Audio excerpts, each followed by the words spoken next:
It could possibly be helpful. It could possibly be helpful. Every area of the country, well, I'm not going to say every because I haven't been everywhere, but I'm fairly confident that there's quite a few areas, whether it be city or counties, that allow for you to receive a handicap placard that you can utilize for purposes of parking and things of that nature.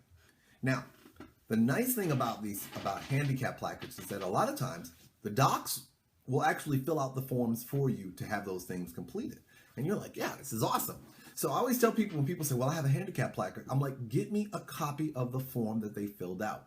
Because a lot of times those forms can be helpful because they typically will ask the doctor to give their name, their relationship to you, what specific medical conditions that you have, and what specific limitations that you require.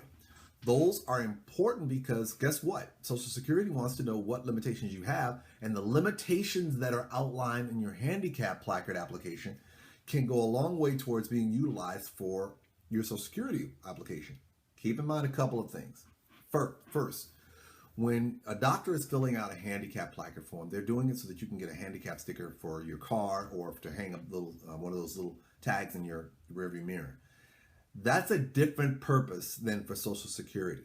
I always tell people all the time that Social Security is a different beast. They don't have to, the reason you are filling out the form for one agency doesn't always apply to another agency.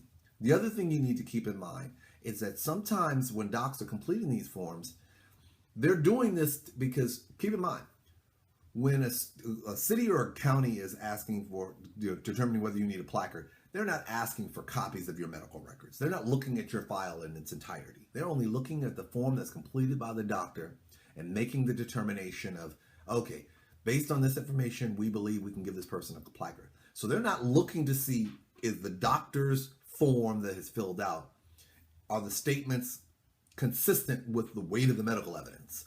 So what does that mean to you? Well, that means it's possible that your doctor could just be filling this form out to do you a solid, hooking you up. But then the records don't support really, in the grander scheme of things, what those limitations are. So keep that in the back of your mind.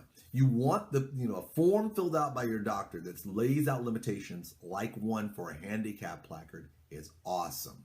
But keep in mind that when they're doing this, they're not doing this for your Social Security case. So just because the limitations there seem spectacular, if the medical evidence that the doctor has provided in your file doesn't support those limitations, the form may be helpful, but not as helpful as you think, in light of the fact that maybe the form is contradicting what the medical records say. So for those of you who are wondering, well, why should I bother? Get the forms, provide it to Social Security, let Social Security make the decision of whether or not the records are consistent with each other, because again, the form could be helpful to your case.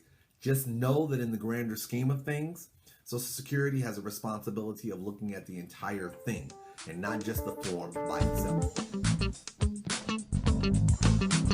Tune in tomorrow as we talk about, should you drop your disability case?